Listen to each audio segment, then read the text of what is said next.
basketball season, so I can tell you, you don't want to be in the locker room. So don't ever aspire for that. I think that's really one of the things I see women do the worst. They want to be like the men, and versus have their own identity. They're trying to reshape themselves to be someone they aren't. And Joyce said it. You have to be yourself. You're never going to be perfect. And it turns out that when you achieve success, you're always going to be overpraised and overpummeled at any time in your career. There's never a balance. When you find yourself on the cover of magazines, you're going, oh my God, how did this happen? I don't belong here. And then when you find yourself being pummeled, you don't deserve that. So somewhere in the middle is you. And it is really, really hard for anyone to figure out who you really are while you're actually doing a really hard job. The other and the last thing is that unless you can balance your personal and professional life, you will fail, whether you're a man or a woman. This doesn't mean you have to have kids or not have kids or when you should have kids, but you can't make work your 100% of your life. Otherwise, you will not have the joy and passion or even the drive to go in on the days where it's really, really hard. So, for my 2 cents worth, I think it takes a really special person to man or woman to run these companies, and it's hard to nurture someone into these roles. You actually either are or aren't a natural athlete where you have the capacity to learn, to fail, to succeed, and to know who you are in times of over-success and under-success. Yes, that was really well put. I agree with everything you said. I guess the only thing I would have to add is I think if you're founding a company, the founding team is extraordinarily important. And they really, you want to sort of find a way at the founding of a company to really have a long-term strategy with these people around the company. And we've still got 4 of the 5 founders at VMware 10 years later. And I think I read somewhere that at Google they did some kind of pact that they would stay for, I forget how many years, 20, 30 years or something together. But anyhow, I think having, a company is all around the founding team. And if you're going to be the leader of the founding team, you want to, it's just a team effort. And so you don't want to try and do it alone.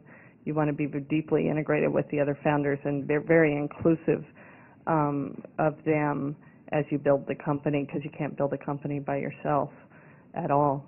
And Anne's exactly right. You have to really enjoy learning and adapting yourself in order to go through the growth of a company. You change roles so many times. I mean, I joke that at the very beginning I was choosing the wastebaskets, but I literally was. And, so it just changes over time. But it's the fun of it. If you like that, you're going to thrive in it. And I think, if I were going to stereotype, I think women, are sort of tend to be very flexible people, tend to be very collaborative people, which I think in the long run is going to prove that they're really fantastic CEOs, but it's, it's not the most nurturing environment to do it. Thank you, guys, for great tips. Obviously, these 3 women are very successful in the professions that they chose, but they didn't come, full to this from nothing. They have, as they introduce themselves, technical training. They have years of experience in the trenches and on food stamps or in various places, and they have really built credibility that they have the knowledge, they have the experience, they have the judgment. And so we have the opportunity now to open this up to you and ask whatever you want of these 3. So we've got microphones around here, right? And I really want to save a lot of time for you because this is a really top talent team that has a lot to share. And generally they're not in the public eye in quite the same way. So, yes, Kavita. Very quick question. Anne, I was really fascinated by everything you had to say. But one point of clarification. the slim pickings. If you have 500 women at the Microsoft unit, why do you call it slim pickings? Well, one of the things that was great for me to go in there is I always, I always warn companies when they invite me in to speak that, I'm going to convince some of their employees to quit their jobs and to run companies.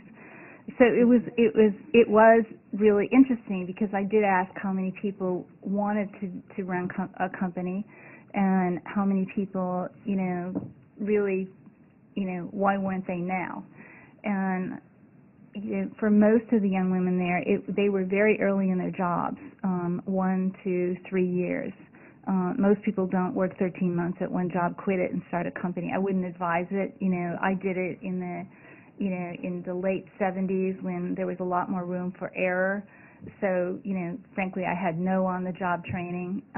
But I think that what came out of there is I did get tons of emails from these young women saying, hey, a lot of the young Indian women said, hey, why isn't there a women's group at TIE? Which there isn't.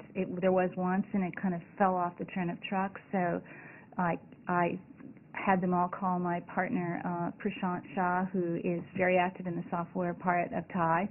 And there's now a women's group at TIE starting last week.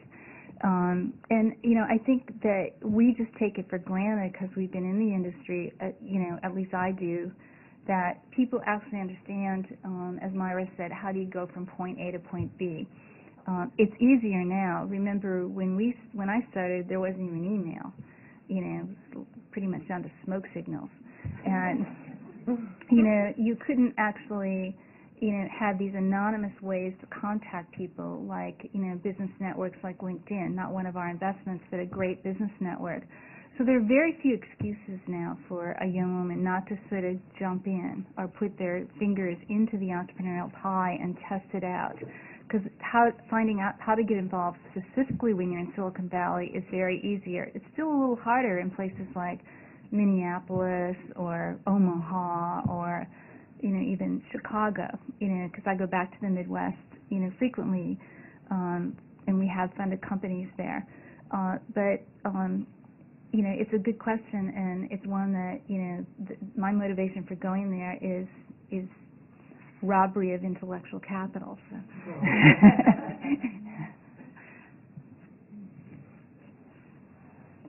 So one question I get asked when I work with companies that are trying to prepare to talk to venture funds, venture companies, is one of the most difficult aspects for women-run companies is to get over the requirement that they've been CEOs before.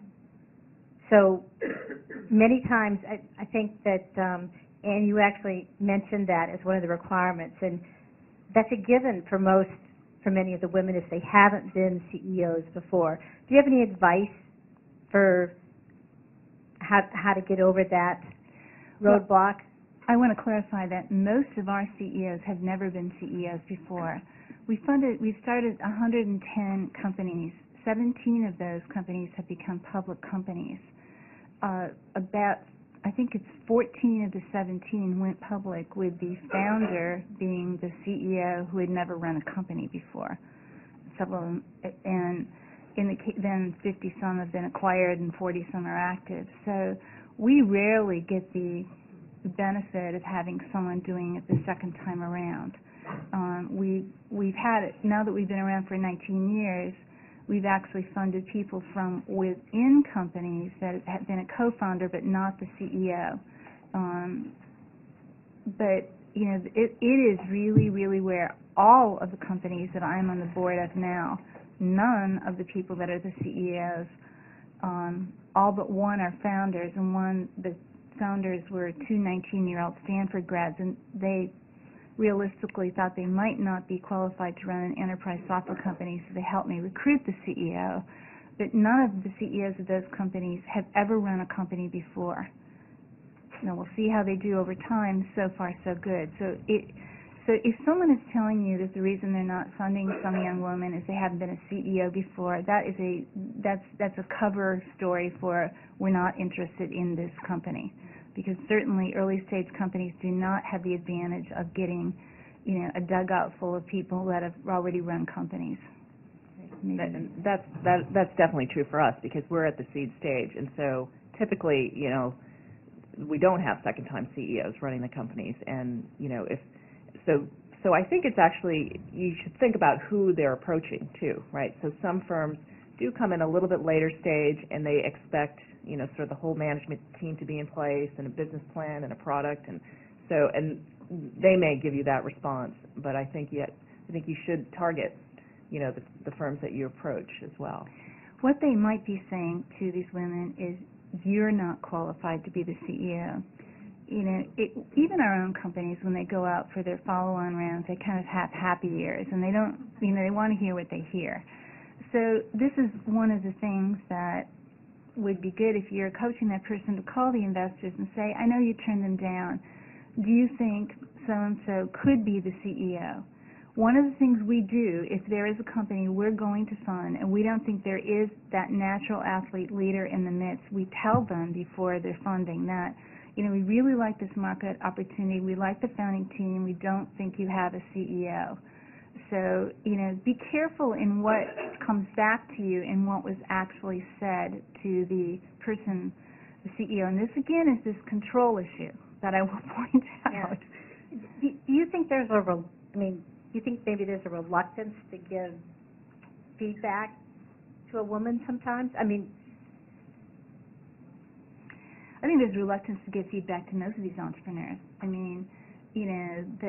Most entrepreneurs kind of get a torture treatment from venture capitalists because it's really, you've got people that, are holding their baby company in front of you and say, do I have an ugly baby? And it's really hard to say, I don't like that baby. That's not going to be part of our family. But, we kind of try, we have kind of a rule at our firm that, and we try to do it, and I believe we're doing it most of the time, and probably not all ourselves, is to give quick no's and why there is a no. And if we're interested, it's a slow yes, because we do a lot of due diligence. But for the most part, the venture industry is renowned for kind of saying, and so it is then, if you are actually playing an advisor role or other role, that's where you can be very helpful by calling the venture person and say, I know it sounds like you've turned it down. I really could benefit from your feedback. Because the entrepreneur also is reluctant to sort of say, well, is it an ugly baby or not? So you get this lack of the last, embrace. There is no fatal embrace, either positive or negative, just kind of a mishmash. And I would just add that sometimes if the entrepreneur can phrase things in a way that makes people comfortable giving them feedback, you can actually build a relationship and evolve it into an investment. Mm-hmm. Okay, this is great. We have a question right up here, and then I'll come to you, and then we'll come down to you, Hannah. Can I shout? Will that help? No, I'm actually not pointing to you yet. I'll get to you pretty soon, and I'm going to get you a microphone. But there's someone right behind you that has a mic. Just a quick one coming from outside the field. I don't want to be either a venture capitalist or an entrepreneur anytime soon. But there's been some interesting, I would say possibly conflict in what I'm hearing here that might, in my book, even impact the pipeline. And it comes back to issues of confidence, being confident and conveying confidence, and also the natural athlete idea, which over the course of my life, I've increasingly given up on being natural at most things. and instead going back, and what you said about lifelong learning and hard work, but I also do believe that when you come in with any kind of a viewpoint of being a natural something,